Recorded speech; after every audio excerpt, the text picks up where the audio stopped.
ఏం చెప్పాలి మేడం, అసలు ఈ గవర్నమెంట్ చూతే గవర్నమెంట్ ఇది సీఎంఏ చూతే సీఎం అతను. ఇప్పుడు మాది ఖమ్మం జిల్లా మేడం, ఏజెన్సీ ఏరియా.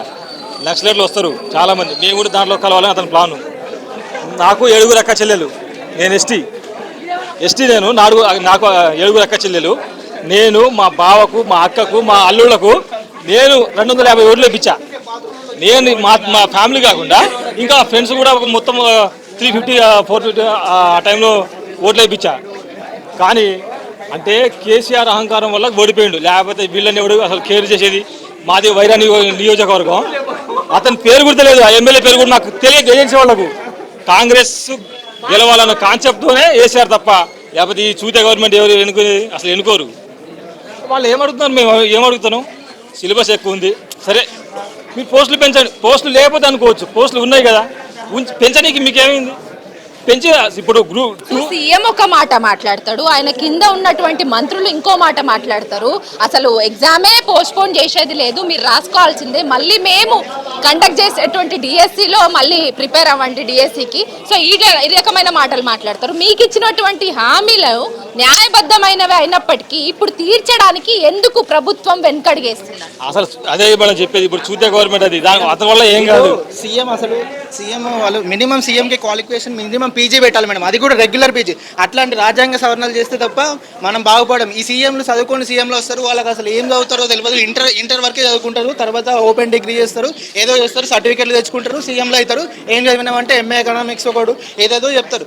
ఖచ్చితంగా ఇట్లాంటి నిజంగా చెప్తున్నా, రాజ్యాంగ సీఎంకి ఒక కనీసం క్వాలిఫికేషన్ ఉండాలి. పీజీ చేసినోడే సీఎం అవ్వాలి, రెగ్యులర్గా పీజీ చేసి పాస్ అయినోడే సీఎం కావాలి. అట్లాంటి రాజ్యాంగ సవరణలు చేస్తే తప్ప ఈ వ్యవస్థ బాగుపడదు.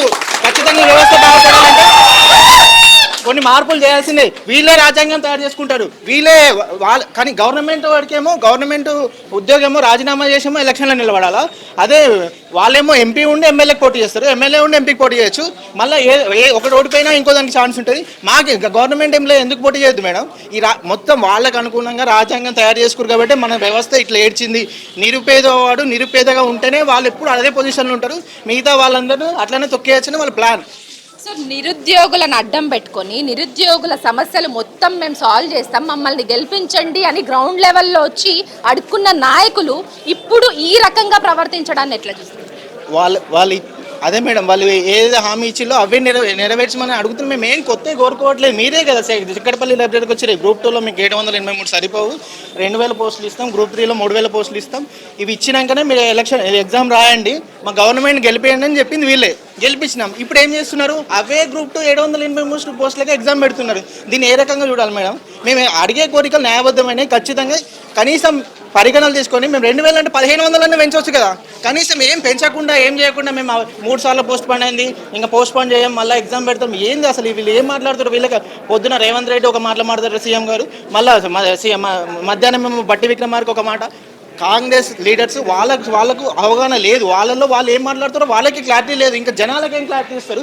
20 రోజుల్లో గ్రూప్ 2 ఎగ్జామ్ ఉంది, అసలు ఉంటుందా ఉండదా, పోస్టులు వేస్తారా, ఏదో ఒకటి కరాఖండిగా చెప్పేస్తే మేము చదువుకోవాలన్నా ఏం చేయాలనేది మా ప్రణాళిక చేస్తాం కదా. ఏం చెప్పకుండా నానుస్తూ ఇప్పటికి కూడా నానుస్తున్నారు.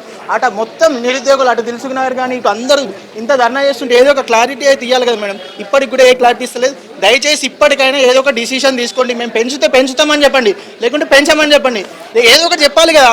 అరే పిచ్చి లేస్తుంది. 20 రోజుల నుంచి ఒక్కడన్నా బుక్ ముట్టి చదివినోడు ఒక్కడు కూడా లేడు.